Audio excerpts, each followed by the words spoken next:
Hi students, welcome to the SPN classes. So ಇವತ್ತಿನ ದಿವಸ ನಾನು ಯಾರೆಲ್ಲ ಈ ವರ್ಷ P U C second year ಇದ್ದಾರೆ ನೋಡಿ, ಅವ್ರ ಸಲುವಾಗಿ ಈ ಒಂದು ಫಸ್ಟ್ ಯೂನಿಟ್ ಟೆಸ್ಟ್ ಬಗ್ಗೆ ಇನ್ಫಾರ್ಮೇಶನ್ ಕೊಡಲಿಕ್ಕೆ ಬಂದಿರುವಂಥದ್ದು ಸ್ಟೂಡೆಂಟ್ಸ್. ಸೊ ಇದು ಒಂದು ಬಹಳ ಇಂಪಾರ್ಟೆಂಟ್ ಆಗುತ್ತೆ. ಯಾಕೆ ಅಂತಂದ್ರೆ ಅಷ್ಟೊಂದು ಯಾಕೆ ನಾವು ಇದಕ್ಕೆ ಇಂಪಾರ್ಟೆನ್ಸ್ ಕೊಡಬೇಕು ಅನ್ನೋದನ್ನ ಹೇಳ್ಕೊಡ್ತಾ ಇದ್ದೀನಿ. ಆಮೇಲೆ ಇದ್ರದ್ದು ಟೆಸ್ಟ್ ಪೋರ್ಷನ್ ಏನಿದೆ, ಆಮೇಲೆ ಬ್ಲೂ ಪ್ರಿಂಟ್ ಯಾವ ತರ ಬರುತ್ತೆ, ಕ್ವಶನ್ ಪೇಪರ್ ಪ್ಯಾಟರ್ನ್ ಯಾವ ತರ ಇರುತ್ತೆ, ಇದನ್ನೆಲ್ಲಾನು ಈ ಒಂದು ವಿಡಿಯೋಲಿ ಡಿಸ್ಕಷನ್ ಮಾಡ್ತಾ ಇದ್ದೀನಿ ಸ್ಟೂಡೆಂಟ್ಸ್. ಸೊ ಆದಷ್ಟು ನಿಮ್ಮೆಲ್ಲ ಫ್ರೆಂಡ್ಸ್ಗಳಿಗೆ ಈ ಒಂದು ವಿಡಿಯೋ ಲಿಂಕ್ ನ ಶೇರ್ ಮಾಡಿ. ಓಕೆ, ಸೊ ಯಾಕೆ ನಾನು ಇಷ್ಟಕ್ಕೆ ಬಹಳ ಇಂಪಾರ್ಟೆಂಟ್ ಅಂತ ಹೇಳ್ತಾ ಇದ್ದೀನಿ ಅಂತಂದ್ರೆ, ಈ ಒಂದು ಫಸ್ಟ್ ಯೂನಿಟ್ ಟೆಸ್ಟ್ ಅಂದ್ರೆ ಮೊದಲನೇ ಕಿರು ಪರೀಕ್ಷೆ ಅಂತ ಕಂಡಕ್ಟ್ ಮಾಡ್ತಾ ಇದ್ದಾರೆ. ಇದು ಥ್ರೂಔಟ್ ಕರ್ನಾಟಕದಲ್ಲಿ ಕಂಡಕ್ಟ್ ಮಾಡುವಂತದ್ದು ಎಕ್ಸಾಮ್ ಆಗಿರುತ್ತೆ. ಪ್ರತಿಯೊಂದು ಕಾಲೇಜಲ್ಲಿ ಇದನ್ನ ಕಂಡಕ್ಟ್ ಮಾಡೇ ಮಾಡ್ತಾರೆ. ಓಕೆ, ಇದಾದ್ಮೇಲೆ ನೆಕ್ಸ್ಟ್ ಬರುವಂತ ಎಕ್ಸಾಮ್ ಆಗಿರುತ್ತೆ, ಮಿಡ್ ಟರ್ಮ್ ಎಕ್ಸಾಮ್ ಆಗುತ್ತೆ. ಅಗೇನ್ ಇನ್ನೊಂದು QT2 ಬರುತ್ತೆ, ಅಂದ್ರೆ ಯೂನಿಟ್ ಟೆಸ್ಟ್ 2 ಕೂಡ ಬರುವಂತದ್ದಾಗಿರುತ್ತೆ. ಸೊ ಇದು ಫಸ್ಟ್ ಯೂನಿಟ್ ಟೆಸ್ಟ್. ಇದಕ್ಕೆ ಯಾಕೆ ನಾವು ಇಷ್ಟೊಂದು ಇಂಪಾರ್ಟೆನ್ಸ್ ಕೊಡಬೇಕು ಅನ್ನೋದಂದ್ರೆ, ಸ್ಪೆಷಲಿ ನಮ್ಮ ಸಬ್ಜೆಕ್ಟ್ ಅಂದ್ರೆ ಮ್ಯಾಥಮೆಟಿಕ್ಸ್ ಸಬ್ಜೆಕ್ಟ್ಗೆ ಇದು ಬಹಳ ಇಂಪಾರ್ಟೆಂಟ್. ಮ್ಯಾಥಮೆಟಿಕ್ಸ್ ಆಗಿರ್ಬೋದು, ಇಂಗ್ಲಿಷ್ ಆಗಿರ್ಬೋದು, ಅಥವಾ ಲ್ಯಾಂಗ್ವೇಜ್ ಆಗಿರ್ಬೋದು, ಯಾವೆಲ್ಲ ಪ್ರಾಕ್ಟಿಕಲ್ ಇಲ್ಲ ನೋಡಿ, ಆ ಒಂದು 3 ಸಬ್ಜೆಕ್ಟ್ಗೆ ಈ ಒಂದು ಫಸ್ಟ್ ಟೆಸ್ಟ್ ಬಹಳ ಇಂಪಾರ್ಟೆಂಟ್ ಆಗುತ್ತೆ. ಓಕೆ, ಸೊ ಯಾಕೆ ಇಂಪಾರ್ಟೆಂಟ್ ಅಂದ್ರೆ ಸ್ಟೂಡೆಂಟ್ಸ್, ನಿಮ್ಗೆ ಆಲ್ರೆಡಿ ತಿಳಿದಾಗೆ ನಮ್ಮ ಎಕ್ಸಾಮು ಅಂದ್ರೆ ಎನ್ಯುವಲ್ ಎಕ್ಸಾಮ್ ಅಲ್ಲಿ ನೀವು ಎನ್ಯುವಲ್ ಎಕ್ಸಾಮ್ ಬರೀತಿರಲ್ಲ 2026 ಅಲ್ಲಿ ಏನ್ ಬರೀತಿರಲ್ಲ, ಆ ಒಂದು ಎನ್ಯುವಲ್ ಎಕ್ಸಾಮ್ಗೆ ಮ್ಯಾಥಮೆಟಿಕ್ಸ್ ಆಗಿರ್ಬೋದು, ಇಂಗ್ಲಿಷ್ ಲ್ಯಾಂಗ್ವೇಜ್ಗೆ ಟೋಟಲಿ 100 ಮಾರ್ಕ್ಸ್ಗೆ ಇರುವಂತದ್ದು. ಓಕೆ, ಈ 100 ಅಲ್ಲಿ ಅವರು 2 ಪಾರ್ಟ್ ನ ಮಾಡಿದ್ದಾರೆ. ಒಂದು 80 ಮಾರ್ಕ್ಸ್, ಒಂದು 20 ಮಾರ್ಕ್ಸ್. 80 ಮಾರ್ಕ್ಸ್ ನೀವು ಥಿಯರಿ ಎಕ್ಸಾಮ್ ಬರೀತೀರಾ, ಉಳಿದಿರುವಂತ 20 ಮಾರ್ಕ್ಸ್ ನಿಮ್ಮ ಆಯ್ ಆಗಿರುತ್ತೆ, ಅಂದ್ರೆ ಇಂಟರ್ನಲ್ ಅಸೆಸ್ಮೆಂಟ್ ಆಗಿರುತ್ತೆ. ಓಕೆ, ಸೊ ಆ 20 ಮಾರ್ಕ್ಸ್ ಯಾವ ತರ ಹಾಕ್ತಾರೆ, ಅವ್ರು ಯಾವ ತರ ಫಿಲ್ ಮಾಡ್ತಾರೆ ಅಂದ್ರೆ, ಇದರಲ್ಲಿನೂ ಕೂಡ 2 ಸಪರೇಟ್ ಇದೆ ಸ್ಟೂಡೆಂಟ್. 20 ಮಾರ್ಕ್ಸ್ ನ ಅವ್ರು ಯಾವ ತರ ಡಿಸ್ಟ್ರಿಬ್ಯೂಟ್ ಮಾಡಿದಾರಪ್ಪ ಅಂದ್ರೆ, ಇಲ್ಲಿನೂ 2 ಸೆಟ್ ಇದೆ ಸ್ಟೂಡೆಂಟ್ಸ್. ಒಂದು 10 ಪ್ಲಸ್ 1 10 ಅಂತಂದ್ರೆ 10 ಪ್ಲಸ್ ಏನಂದ್ರೆ, ಈ ಒಂದು 10 ಮಾರ್ಕ್ಸ್ ನೀವೇನು ಅಸೈನ್ಮೆಂಟ್ ಬರ್ಕೊಡೋದಾಗಿರುತ್ತೆ.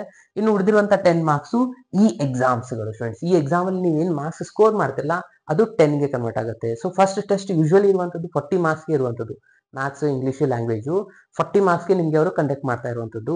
ಈ 40 ಮಾರ್ಕ್ಸ್ಗೆ ನೀವೇನು ಅವರೇಜ್ ನ ತೆಗೆದು ಅವರು 10 ಗೆ ಕನ್ವರ್ಟ್ ಮಾಡಿ ನಿಮ್ಗೆ ಡಿಪಾರ್ಟ್ಮೆಂಟ್ ಅವರು ಅಪ್ಲೋಡ್ ಮಾಡುವಂತದ್ದಾಗಿರುತ್ತೆ.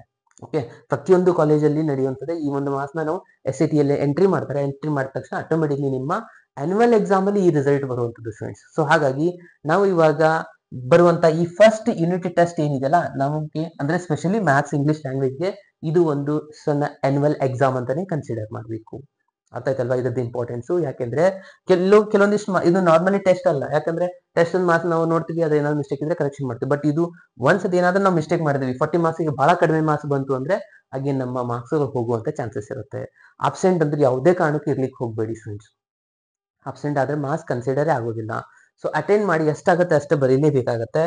10 ಗೆ ಕನ್ವರ್ಟ್ ಆಗುವಂಥದ್ದು. ಸೊ ಎವರೇಜ್ ಆಗುತ್ತೆ. ಮಿಡ್ ಟರ್ಮ್ ಎಕ್ಸಾಮ್ ಕೂಡ ಕನ್ಸಿಡರ್ ಆಗುತ್ತೆ. ನೆಕ್ಸ್ಟ್ ಇನ್ನೊಂದು ಇದೆ, ಸೊ ಅದು ಕೂಡ ಕನ್ಸಿಡರ್ ಆಗುವಂಥದ್ದು. ಟೋಟಲಿ 3 ಟೆಸ್ಟ್ ಅವರೇಜ್ ನ ತಗೊಳ್ಳುವಂಥದ್ದಾಗಿರುತ್ತೆ.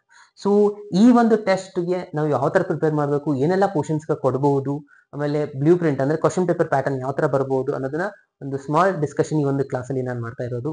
ಸೊ ಆದಷ್ಟು ನಿಮ್ಮೆಲ್ಲ ಫ್ರೆಂಡ್ಸ್ ಗಳಿಗೆ ಈ ಒಂದು ವಿಡಿಯೋ ಲಿಂಕ್ ನ ಶೇರ್ ಮಾಡಿ. ಓಕೆ, ಸೊ ಇವಾಗ ನಮ್ಗೆ ಕ್ಲಿಯರ್ ಆಗಿ ಗೊತ್ತಾಯ್ತು ಇದು ಯಾಕೆ ನಾವು ಇಂಪಾರ್ಟೆಂಟ್ ಕೊಡಬೇಕು ಅನ್ನೋದನ್ನ. ಮೊದಲಿಗೆ ತಿಳ್ಕೋಣ ಈ ಟೆಸ್ಟ್ ಅಲ್ಲಿ ಬರುವಂತ ಪೋರ್ಷನ್ ಏನೇನು ಆಗ್ಬಹುದು.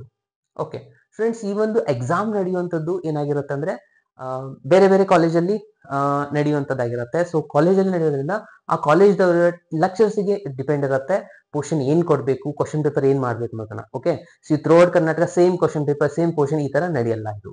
But mid term exam common ಆಗಿರುತ್ತೆ. ಸೊ ಯೂಶಲಿ ಸೇಮ್ ಆಗಿರುತ್ತೆ, ಡಿಸ್ಟ್ರಿಕ್ಟ್ ವೈಸ್ ನಡೆಯುವಂತದ್ದಾಗಿರುತ್ತೆ.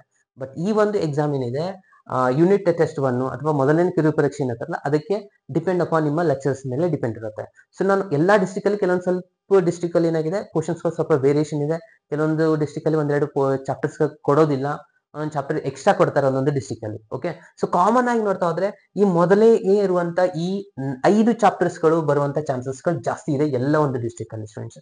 ಯಾವೆಲ್ಲ ಚಾಪ್ಟರ್ಸ್ ಗಳು ಅಂತಂದ್ರೆ, ರಿಲೇಷನ್ ಅಂಡ್ ಫಂಕ್ಷನ್ ಕಂಪಲ್ಸರಿ ಎಲ್ಲ ಒಂದು ಡಿಸ್ಟ್ರಿಕ್ಟ್ ಅಲ್ಲಿ ಕೊಡ್ತಾರೆ. ಅಂದ್ರೆ ನಿಮಗೂ ಕೂಡ ಇದ್ದೇ ಇರುತ್ತೆ ಸ್ಟೂಡೆಂಟ್ಸ್. ನೀವು ಯಾವುದೇ ಒಂದು ಡಿಸ್ಟ್ರಿಕ್ಟ್ ಇಂದ ನೀವು ಒಂದು ವಿಡಿಯೋ ನೋಡ್ತಿರಬಹುದು. ಸೊ ರಿಲೇಷನ್ ಫಂಕ್ಷನ್ ಇದ್ದೇ ಇರುತ್ತೆ. Inverse trigonometry, matrices, determinant and continuity and differentiability, ಈ ಟೋಟಲಿ 5 ಚಾಪ್ಟರ್ಸ್ ಗಳು ಇದಾವೆ. ಕೆಲವೊಂದು ಡಿಸ್ಟ್ರಿಕ್ಟ್ ಅಲ್ಲಿ 4 ಚಾಪ್ಟರ್ಸ್ ಗಳನ್ನ ಕೊಡಬಹುದು. ಸೊ ಯಾವ್ದಾದ್ರು ಒಂದು ಚಾಪ್ಟರ್ ನಾವು ಸ್ಕಿಪ್ ಮಾಡಬಹುದು. ಕೆಲವೊಂದ್ ಕಡೆ ಕಂಟಿನ್ಯೂಟಿ ಅಂಡ್ ಡಿಫರೆನ್ಷಿಯಬಿಲಿಟಿ ಮಿಸ್ ಮಾಡಿ ಸ್ಟಾರ್ಟಿಂಗ್ ಅಲ್ಲಿ ಇರುವಂತ ಈ 4 ಚಾಪ್ಟರ್ಸ್ ಗಳನ್ನ ಕೊಡುವಂತ ಚಾನ್ಸಸ್ ಇರುತ್ತೆ, ಇಲ್ಲ 5 ಕೊಡುವಂತ ಚಾನ್ಸಸ್ ಜಾಸ್ತಿ ಇದೆ. ಓಕೆ, ಸೊ ಈ 5 ಚಾಪ್ಟರ್ಸ್ ಗಳು ನಿಮ್ಮ ಟೆಸ್ಟ್ ಪೋರ್ಷನ್ ಆಗಿರುವಂತದ್ದು. ಓಕೆ, ಸೊ 5 ಚಾಪ್ಟರ್ಸ್ ಗಳಲ್ಲಿ ಬಹಳಷ್ಟು ಚಾಪ್ಟರ್ಸ್ ಗಳು ಈಸಿ ಚಾಪ್ಟರ್ಸ್ ಗಳು ಇದಾವೆ. ಓಕೆ, ಇದು ಒಂದೇ chapter continuity and differentiability, so length ಇದೆ, but easiest chapter, high weightage chapter ಇದೆ ಸ್ಟೂಡೆಂಟ್ಸ್. ಓಕೆ, ಸೊ ಇವಾಗ ನಾನು ಹೇಳ್ಕೊಡ್ತೀನಿ ಯಾವೆಲ್ಲ ಚಾಪ್ಟರ್ ಮೇಲೆ ಎಷ್ಟೆಷ್ಟು ಮಾರ್ಕ್ಸ್ ಬರ್ಬೋದು ಅಥವಾ ಕ್ವಶನ್ ಪೇಪರ್ ಪ್ಯಾಟರ್ನ್ ಯಾವ ತರ ಇರಬಹುದು ಅನ್ನೋದನ್ನ ಒಂದೊಂದು ಡೀಪ್ ಆಗಿ ನಾನು ಇಲ್ಲಿ ಡಿಸ್ಕಷನ್ ಮಾಡ್ತಾ ಇರುವಂತದ್ದು. ನೋಡಿ ನಿಮ್ಮ ಇವೆಲ್ಲ 5 ಚಾಪ್ಟರ್ಸ್ ಗಳಿದ್ರೆ ನನಗೆ ಕಮೆಂಟ್ ಬಾಕ್ಸ್ ಅಲ್ಲಿ ಮೆಸೇಜ್ ಮಾಡಿ, ಅಥವಾ ಇದರಲ್ಲಿ ಯಾವ್ದಾದ್ರು ಒಂದು ಚಾಪ್ಟರ್ ಮಿಸ್ ಆಗಿದ್ರೆ ನನಗೆ ಕಮೆಂಟ್ ಬಾಕ್ಸ್ ಅಲ್ಲಿ ತಿಳಿಸಿ. ಆದಷ್ಟು ನಾನು ಈ 5 ಚಾಪ್ಟರ್ಸ್ ಬಗ್ಗೆ ಒಂದಿಷ್ಟು ರಿವಿಷನ್ ಮಾಡ್ಲಿಕ್ಕೆ ಟ್ರೈ ಮಾಡ್ತೀನಿ ಇನ್ನು ಬರುವಂತ ನೆಕ್ಸ್ಟ್ ಡೇಸ್ ಗಳಲ್ಲಿ. ಓಕೆ, ಸೊ ಇವಾಗ ಅಬ್ಸರ್ವ್ ಮಾಡ್ತಾ ಹೋಗೋಣ. ಸೊ ಈ ಒಂದು ಫಸ್ಟ್ ಯೂನಿಟ್ ಟೆಸ್ಟ್ ಅಲ್ಲಿ ಈ 5 ಚಾಪ್ಟರ್ಸ್ ಗಳಲ್ಲಿ ರಿಲೇಷನ್ ಫಂಕ್ಷನ್ ಈಸಿಯೆಸ್ಟ್, ಇನ್ವೆಸ್ಟಿಂಗ್ ನಾಮಿನೇಟರಿ ಬಹಳ ಸಣ್ಣ ಚಾಪ್ಟರ್ ಆಗಿರುವಂತದ್ದು. ಓಕೆ, ಮ್ಯಾಟ್ರಿಸಸ್, ಡಿಟರ್ಮಿನೆಂಟ್ ಮತ್ತೆ ಕಂಟಿನ್ಯೂಟಿ ಅಂಡ್ ಡಿಫರೆನ್ಷಿಯಬಿಲಿಟಿ. ಈ ರಿಲೇಷನ್ ಅಂಡ್ ಫಂಕ್ಷನ್ ಚಾಪ್ಟರ್ ಅಲ್ಲಿ ನಾವು ನೋಡ್ತಾ ಹೋದ್ರೆ ಇಲ್ಲಿ MCQ ಗಳು ಬರುವಂತ ಚಾನ್ಸಸ್ ಇದೆ. ಅಂದ್ರೆ 1 marks fill in the blanks ಮತ್ತೆ MCQ ಬರುವಂತ ಚಾನ್ಸಸ್ ಗಳಿರುತ್ತೆ. ಇವನ್ 2 ಮಾರ್ಕ್ಸ್ ಕ್ವಶನ್ಸ್ ಗಳು ಲಾಸ್ಟ್ ಇಯರ್ ಡೆಲಿಟ್ ಮಾಡಿದ್ರೆ ಕೇಳಬಹುದು, ಇಲ್ಲ ಅಂದ್ರೆ 3 ಮಾರ್ಕ್ಸ್, 2 ಮಾರ್ಕ್ಸ್ ಇಲ್ಲ 3 ಮಾರ್ಕ್ಸ್, ಎರಡರಲ್ಲೇ 1 ಬರುತ್ತೆ, 2 ಬರುವಂತ ಚಾನ್ಸಸ್ ಗಳು ಇರೋದಿಲ್ಲ. 3 ಮಾರ್ಕ್ಸ್ ಬರುವಂತ ಚಾನ್ಸಸ್ ಜಾಸ್ತಿ ಇದೆ ರಿಫ್ಲೆಕ್ಸಿವ್, ಸಿಮೆಟ್ರಿಕ್, ಟ್ರಾನ್ಸಿಟಿವ್ ಮೇಲೆ. ಅದಾದ್ಮೇಲೆ 5 ಮಾರ್ಕ್ಸ್ ಕ್ವಶನ್ಸ್ ಫ್ರೆಂಡ್ಸ್. ಇದಿಷ್ಟು ಪ್ಯಾಟರ್ನ್ ಕಂಪಲ್ಸರಿ ಅವರು ಕೇಳಲೇಬೇಕಾಗಿರುವಂತದ್ದು. ಓಕೆ, ಸೊ ಕ್ವಶನ್ಸ್ ಗಳು ಜಾಸ್ತಿನೂ ಕೇಳಬಹುದು. 5 ಮಾರ್ಕ್ಸ್ 2 ಕ್ವಶನ್ ಕೂಡ ಕೇಳಬಹುದು, ಇಲ್ಲ 1 ಕ್ವಶನ್ ಕೂಡ ಕೇಳಬಹುದು, ಬಟ್ ಬರುವಂತ ಚಾನ್ಸಸ್ ಜಾಸ್ತಿ ಇರುತ್ತೆ. ಈ ಒಂದು chapter just 1 marks plus 2 marks 3 marks ಇಷ್ಟೇ ಇರುವಂತದ್ದು. ನೋ 5 ಮಾರ್ಕ್ಸ್ ಕ್ವಶನ್ ಇನ್ವೆಸ್ಟಿಂಗ್ ನಾಮಿನೇಟರಿ. ಇನ್ನು ಮ್ಯಾಟ್ರಿಸಸ್ ನಲ್ಲಿ ಬಂದ್ರೆ 1 ಮಾರ್ಕ್ಸ್ ಕ್ವಶನ್ಸ್ ಗಳಿರುತ್ತೆ. ಅಗೇನ್ ಇಲ್ಲಿ ಕೂಡ 2 ಮಾರ್ಕ್ಸ್ ಕ್ವಶನ್ಸ್ ಗಳಿಲ್ಲ, ಕೇಳಿದ್ರು ಕೇಳಬಹುದು, ಬಟ್ 3 ಮಾರ್ಕ್ಸ್ ಬರುವಂತ ಚಾನ್ಸಸ್ ಇರುತ್ತೆ. ಅಗೇನ್ 5 ಮಾರ್ಕ್ಸ್ ಇರುತ್ತೆ. ಇನ್ನು ಡಿಟರ್ಮಿನೆಂಟ್ ಗೆ ಬಂದ್ರೆ ಅಗೇನ್ MCQ ಕ್ವಶನ್ ಅಂತ ಕಂಪಲ್ಸರಿ ಬಂದೇ ಬರುತ್ತೆ, ಇಲ್ಲಾಂದ್ರೆ ಫಿಲ್ ಇನ್ ದ ಬ್ಲಾಂಕ್ಸ್ ಎಲ್ಲಾದ್ರೂ ಕೇಳ್ತಾರೆ. ಅಗೇನ್ ಇಲ್ಲಿ 2 ಮಾರ್ಕ್ಸ್ ಕ್ವಶನ್ಸ್ ಗಳಿದಾವೆ ಫ್ರೆಂಡ್ಸ್. ಅಗೇನ್ ಇಲ್ಲಿ 5 ಮಾರ್ಕ್ಸ್. ಇನ್ನು ಕಂಟಿನ್ಯೂಟಿ ಅಂಡ್ ಡಿಫರೆನ್ಷಿಯಬಿಲಿಟಿ ಅಂದ್ರೆ ಇದೊಂದು ದೊಡ್ಡ ಚಾಪ್ಟರ್ ಆಗಿದೆ. ಓಕೆ, ಸೊ ಈ ಒಂದು ಚಾಪ್ಟರ್ ಅಲ್ಲಿ 1 ಮಾರ್ಕ್ಸ್ ಕ್ವಶನ್ಸ್ ಗಳು, 2 ಮಾರ್ಕ್ಸ್ ಕ್ವಶನ್, 3 ಮಾರ್ಕ್ಸ್ ಕ್ವಶನ್, ಇವನ್ 4 ಮಾರ್ಕ್ಸ್ ಏನಾದ್ರು ಅವ್ರು ಅಪ್ಲೈ ಮಾಡಿದ್ರೆ 4 ಮಾರ್ಕ್ಸ್ ಕೂಡ ಇರುತ್ತೆ. Again 5 marks. ಸೊ ಯೂಶುವಲಿ ಇದನ್ನ ಕೇಳಲ್ಲ ಈ ಒಂದು ಟೆಸ್ಟ್, ಬಟ್ ಆನ್ಯುವಲ್ ಎಕ್ಸಾಮ್ ಅಲ್ಲಿ 4 ಮಾರ್ಕ್ಸ್ ಕ್ವಶನ್ ಕೂಡ ಇರುವಂತದ್ದು ಫ್ರೆಂಡ್ಸ್. ಓಕೆ, ಸೊ ಇದಿಷ್ಟು ಇಂಪಾರ್ಟೆನ್ಸ್ ಇದೆ ಈ ಒಂದು ಚಾಪ್ಟರ್ಸ್ ಗಳು. ನೋಡಿ, ನಿಮ್ಗೆ ಎಲ್ಲಾ ಚಾಪ್ಟರ್ ಇದ್ರೆ ಎಲ್ಲಾನು ಸ್ವಲ್ಪ ಸೀರಿಯಸ್ ಆಗಿ ಅಬ್ಸರ್ವ್ ಮಾಡಿ. ಓಕೆ, ಸೊ ಒಂದು ಬ್ಲೂ ಪ್ರಿಂಟ್ ನಾನು ನಿಮಗೆ ಇಲ್ಲಿ ಹೇಳ್ಕೊಡ್ತಾ ಇದ್ದೀನಿ ಫ್ರೆಂಡ್ಸ್. ಸೊ ಯಾವ ಕೇಳ್ಬೋದು ಒಂದು ಬ್ಲೂ ಪ್ರಿಂಟ್ ಅಂದ್ರೆ ಇದು ಟೋಟಲಿ ಒಂದು 40 ಮಾರ್ಕ್ಸ್ ಗೆ ಯಾವೆಲ್ಲ ಚಾಪ್ಟರ್ಸ್ ಮೇಲೆ 1 ಮಾರ್ಕ್ಸ್ 2 ಮಾರ್ಕ್ಸ್ 3 ಮಾರ್ಕ್ಸ್ ಕೇಳಬಹುದು ಅನ್ನೋದನ್ನ ಒಂದು ಶಾರ್ಟ್ ಆಗಿ ನಾವು ಇಲ್ಲಿ ನೋಡ್ಕೊಳ್ಳೋಣ. 1 ಮಾರ್ಕ್ಸ್ 2 ಮಾರ್ಕ್ಸ್ 3 ಮಾರ್ಕ್ಸ್ 5 ಮಾರ್ಕ್ಸ್ ಎಷ್ಟು ಕ್ವಶನ್ಸ್ ಕೇಳಬಹುದು ಅಂತ ನಾನು ಇವಾಗ ಹೇಳ್ಕೊಡ್ತಾ ಇದ್ದೀನಿ. ಅಗೇನ್ ಇದು ಡಿಪೆಂಡ್ ಆಗುತ್ತೆ ನಿಮ್ಮ ಲೆಕ್ಚರ್ಸ್ ಮೇಲೆ. ಯಾಕಂದ್ರೆ ನಿಮ್ಮ ಲೆಕ್ಚರ್ಸ್ ನ ಈ ಒಂದು ಕ್ವಶನ್ ಪೇಪರ್ ನ ತೆಗೆಯೋದಂತ ಇರುತ್ತೆ. ಸೊ ನಾವು ಒಂದು ಕಾಮನ್ ಆಗಿ ಯೂಶುವಲಿ ಯಾವ ತರ ಒಂದು ಕ್ವಶನ್ ಪೇಪರ್ ತೆಗಿಬಹುದು ಟೀಚರ್ಸ್ ಅನ್ನೋದನ್ನ ಹೇಳ್ಕೊಡ್ತಾ ಇದ್ದೀನಿ. ಹಾಗೆ ಒಂದು ಸ್ಯಾಂಪಲ್ ಕ್ವಶನ್ ಪೇಪರ್ ಕೂಡ ನಾನು ನಿಮಗೆ ತೋರಿಸ್ತೀನಿ ಯಾವ ತರ ಒಂದು ಕ್ವಶನ್ ಪೇಪರ್ ಬರುತ್ತೆ ಅನ್ನೋದನ್ನ. ಓಕೆ, ಸೊ ಮೊದಲಿಗೆ ನಾವಿಲ್ಲಿ ಅಬ್ಸರ್ವ್ ಮಾಡೋಣ. 1 ಮಾರ್ಕ್ಸ್ MCQ ಕ್ವಶನ್ಸ್ ಇರುತ್ತೆ ಸ್ಟೂಡೆಂಟ್ಸ್. ಟೋಟಲಿ ನಿಮ್ಮ ಆನ್ಯುವಲ್ ಎಕ್ಸಾಮ್ ಅಲ್ಲಿ 80 ಮಾರ್ಕ್ಸ್ ಗೆ 20 ಕ್ವಶನ್ಸ್ MCQ ಇರುತ್ತೆ, ಮತ್ತೆ ಫಿಲ್ ಇನ್ ದ ಬ್ಲಾಂಕ್ಸ್ ಇರುತ್ತೆ. ಅಂದ್ರೆ 80 ಗೆ 20 ಮಾರ್ಕ್ಸ್ ಇರುವಂತದ್ದು. Okay, 1 marks questions. ಇವಾಗ 40 ಗೆ ಅಂದ್ರೆ 10 ಮಾರ್ಕ್ಸ್ ಇಲ್ಲಿ ಕೇಳುವಂತದ್ದಾಗಿರುತ್ತೆ. ಓಕೆ, ಸೊ 10 ಮಾರ್ಕ್ಸ್ ಯಾವ ತರ ಅಂದ್ರೆ, ಸೊ ಇಲ್ಲಿ MCQ ಕೇಳುವಂತದ್ದು ಚಾನ್ಸಸ್ 7 MCQ ಗಳು ಕೇಳಬಹುದು, plus 3 fill in the blanks ಕೇಳುವಂತ ಚಾನ್ಸಸ್ ಗಳು ಇರುತ್ತೆ ಫ್ರೆಂಡ್ಸ್. ಓಕೆ, ಸೊ ಟೋಟಲ್ ಆಗಿ 1 ಮಾರ್ಕ್ಸ್ ಕ್ವಶನ್ಸ್ ಗಳು 10 ಬರುವಂತ ಚಾನ್ಸಸ್ ಇದೆ, 10 ಮಾರ್ಕ್ಸ್ ಬರುವಂತ ಚಾನ್ಸಸ್ ಇದೆ. ಓಕೆ, 1 ಮಾರ್ಕ್ಸ್ ಅಲ್ಲಿ 10 ಕ್ವಶನ್ಸ್ ಗಳು ಬರುವಂತ ಚಾನ್ಸಸ್ ಇದೆ, ಅಂದ್ರೆ 10 ಮಾರ್ಕ್ಸ್ ಆಗಿರುತ್ತೆ. ಇನ್ನು ಉಳಿದಿರುವಂತದ್ದು 2 ಮಾರ್ಕ್ಸ್ ನೋಡ್ತಾ ಹೋದ್ರೆ 2 ಮಾರ್ಕ್ಸ್ ಕ್ವಶನ್ಸ್ ಟೋಟಲಿ ಇಲ್ಲಿ ನಿಮ್ಗೆ 3 ಕ್ವಶನ್ಸ್ ಬರೀಲಿಕ್ಕೆ ಹೇಳ್ಬಹುದು ಸ್ಟೂಡೆಂಟ್ಸ್. 2 into 3 ಇಲ್ಲಿ 6 ಆಗುತ್ತೆ. 2 ಮಾರ್ಕ್ಸ್ ಕ್ವಶನ್ 6 ಕೇಳಬಹುದು. ಅಗೇನ್ 3 ಮಾರ್ಕ್ಸ್ ಕೂಡ 3 ಕೇಳುವಂತ ಚಾನ್ಸಸ್ ಇರುತ್ತೆ. ಓಕೆ, ಸೊ ಇಲ್ಲಿ 9 ಮಾರ್ಕ್ಸ್ ಆಗುತ್ತೆ. ಇನ್ನು 5 ಮಾರ್ಕ್ಸ್ 3 ಕ್ವಶನ್ಸ್ ನ ಕೇಳುವಂತ ಚಾನ್ಸಸ್ ಇರುತ್ತೆ ಸ್ಟೂಡೆಂಟ್ಸ್. ಓಕೆ, ಸೊ ಇದು ಒಂದು ನಾನು ಸ್ಯಾಂಪಲ್ ಎಕ್ಸಾಂಪಲ್ ಆಗಿ ನಿಮ್ಗೆ ತೋರಿಸ್ತಾ ಇದ್ದೀನಿ. ನೋಡಿ ಕಂಟಿನ್ಯೂ 40 ಆಯ್ತಾ ಇಲ್ವಾ ಅಂತ. 9 ಪ್ಲಸ್ ಇಲ್ಲೊಂದು 15 30 ಪ್ಲಸ್ 10 40 ಮಾರ್ಕ್ಸ್. ಈ ತರ ಒಂದು ಸ್ಯಾಂಪಲ್ ನಾನು ನಿಮ್ಗೆ ಹೇಳ್ಕೊಡ್ತಾ. ಇದು ಚೇಂಜಸ್ ಆಗ್ಬಹುದು ಡಿಪೆಂಡ್ ಅಪಾನ್ ನಿಮ್ಮ ಲೆಕ್ಚರ್ಸ್ ಪ್ರಕಾರ, ಬಟ್ ಯೂಶುವಲಿ ಇದೇ ತರನಾಗಿ ಟೀಚರ್ಸ್ ಈ ಒಂದು ಕ್ವಶನ್ ಪೇಪರ್ ನ ಬ್ಲೂ ಪ್ರಿಂಟ್ ಮಾಡುವಂತದ್ದು. ಓಕೆ, ಸೊ 2 ಮಾರ್ಕ್ಸ್ ಕ್ವಶನ್ಸ್ 3 ಅಂದ್ರೆ ಇದರಲ್ಲಿ ಎಕ್ಸ್ಟ್ರಾ ಕ್ವಶನ್ ಕೊಡ್ತಾರೆ, ಒಂದು 5ರಲ್ಲಿ 3 ಬರೀರಿ ಅಂತ. ಇಲ್ಲಿ ಕೂಡ 5ರಲ್ಲಿ 3 ಬರಿ ಅಂತ ಕೊಡಬಹುದು. ಇವನ್ 5 ಮಾರ್ಕ್ಸ್ ಕೂಡ 5ರಲ್ಲಿ 3 ಬರೆಯುವಂತ ಕ್ವಶನ್ಸ್ ನ ಕೇಳಬಹುದು ಫ್ರೆಂಡ್ಸ್. ಓಕೆ, ಸೊ ಇವಾಗ ನಿಮ್ಗೆ ಒಂದು ಸ್ಯಾಂಪಲ್ ಕ್ವಶನ್ ಪೇಪರ್ ಕೂಡ ನಾನು ನಿಮಗೆ ತೋರಿಸ್ತಾ ಇದ್ದೀನಿ.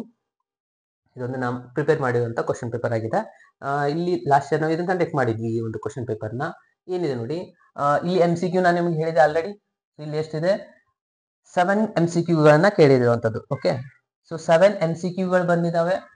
First again 3 fill in the blanks questions ಗಳು, ಅದಾದ್ಮೇಲೆ 2 ಮಾರ್ಕ್ಸ್ ಕ್ವಶನ್ಸ್ ಗಳು 3, ಅಗೇನ್ 3 ಮಾರ್ಕ್ಸ್ 3, 5 ಮಾರ್ಕ್ಸ್ 3 ಕ್ವಶನ್ಸ್ ಗಳು. ಇಲ್ಲಿ ಕೇಳಿರುವಂತ ಕ್ವಶನ್ ನೋಡಿ 1 2 3 4 5. 5 ಅಲ್ಲಿ ಯಾವ್ದಾದ್ರು 3 ಕ್ವಶನ್ಸ್ ನ ಕೇಳಬಹುದು. ನಿಮ್ಮಲ್ಲಿ 4 ಅಲ್ಲಿ ಯಾವ್ದಾದ್ರು 3 ಬರಿ ಅಂತಾನು ಕೊಡಬಹುದು, ಡಿಪೆಂಡ್ ಅಪಾನ್ ನಿಮ್ಮ ಲೆಕ್ಚರ್ಸ್. ಬಟ್ ಇದೇ ತರನಾಗಿ ಬರುವಂತದ್ದು. ಫಸ್ಟ್ ನಾವಿಲ್ಲಿ ಅಬ್ಸರ್ವ್ ಮಾಡಬೇಕು 5 ಮಾರ್ಕ್ಸ್ ಕ್ವಶನ್ಸ್ ಗಳು ಯಾವೆಲ್ಲ ಚಾಪ್ಟರ್ಸ್ ಮೇಲೆ ಬರುವಂತದ್ದಾಗಿದೆ. 5 ಮಾರ್ಕ್ಸ್ ಕ್ವಶನ್ ರಿಲೇಷನ್ ಫಂಕ್ಷನ್ ಅವರು ಕೇಳಲೇಬೇಕು ಫ್ರೆಂಡ್ಸ್. ಇದೇನಾದ್ರೂ ನಿಮ್ಮ ಪೋರ್ಷನ್ ಆಗಿದ್ರೆ ಕಂಪಲ್ಸರಿ ಕೇಳ್ತಾರೆ. ಅಗೇನ್ ಮ್ಯಾಟ್ರಿಸಸ್ ಮೇಲೆ ಕ್ವಶನ್ಸ್ ಗಳು ಬಂದಿರುವಂತದ್ದು, ಡಿಟರ್ಮಿನೆಂಟ್ ಮೇಲೆ ಬರುವಂತದ್ದು, ಡಿಫರೆನ್ಸಿಯೇಷನ್ ಕಂಪಲ್ಸರಿ ಬರುತ್ತದೆ, differentiation second order derivative. Okay, ಇಲ್ಲೊಂದು ಕ್ವಶನ್ ಇದೆ ನೋಡಿ. ಅದಾದ್ಮೇಲೆ ನೆಕ್ಸ್ಟ್ ಡಿಟರ್ಮೆಂಟ್ ದಲ್ಲಿ ಬರುವಂತ 4 ಮಾರ್ಕ್ಸ್ +1 ಅಂತ ಆಡ್ ಮಾಡಿದ್ದಾರೆ. ಓಕೆ, 4+1 ಅಂತ ಹೇಳಿ. ಓಕೆ, ಈ ತರ 5 ಮಾರ್ಕ್ಸ್ ಕ್ವಶನ್ಸ್ ಬರುತ್ತೆ. ಇದರಲ್ಲಿ ಯಾವ್ದಾದ್ರು 3 ಕ್ವಶನ್ಸ್ ಬರೆಯುವಂತದ್ದಾಗಿರುತ್ತೆ. ಇನ್ನು ನೆಕ್ಸ್ಟ್ ಒನ್ ನೋಡ್ತಾ ಹೋದ್ರೆ ಇವನ್ 3 ಮಾರ್ಕ್ಸ್ ಅಲ್ಲಿ, 2 ಮಾರ್ಕ್ಸ್ ಅಲ್ಲಿ, 1 ಮಾರ್ಕ್ಸ್ ಅಲ್ಲಿ ಈ ತರ ಎಲ್ಲ ಡಿಸ್ಟ್ರಿಬ್ಯೂಷನ್ ಗಳಿದಾವೆ. ಸೊ ಈ ಒಂದಿಷ್ಟು ಕ್ವಶನ್ಸ್ ಗಳು ಬಹಳಷ್ಟು ಚೇಂಜಸ್ ಗಳು ಆಗ್ಬೋದು. ನಿಮ್ಮ ಒಂದು ಡಿಸ್ಟ್ರಿಕ್ಟ್ ಅಲ್ಲಿ ತೆಗೆಯುವಂತ ಕ್ವಶನ್ ಪೇಪರ್ ಮೇಲೆ, ನಿಮ್ಮ ಕಾಲೇಜ್ ಮೇಲೇನು ಡಿಫ್ರೆನ್ಸ್ ಆಗುತ್ತೆ. ಅದನ್ನ ನಾನು ನೆಕ್ಸ್ಟ್ ಒಂದು ಕ್ಲಾಸ್ ಅಲ್ಲಿ ಡಿಟೇಲ್ ಆಗಿ ಒಂದೊಂದು ಚಾಪ್ಟರ್ ಮೇಲೆ ಯಾವೆಲ್ಲ ಕ್ವಶನ್ಸ್ ಗಳು ಇಂಪಾರ್ಟೆಂಟ್ ಇದೆ ಅನ್ನೋದನ್ನ ಡಿಸ್ಕಷನ್ ಮಾಡ್ತಾ ಹೋಗ್ತೀನಿ ಫ್ರೆಂಡ್ಸ್. ಓಕೆ, ಸೊ ಅಲ್ಲಿವರೆಗೂ ಕೀಪ್ ವಾಚಿಂಗ್, ಕೀಪ್ ಲರ್ನಿಂಗ್. ಬಾಯ್.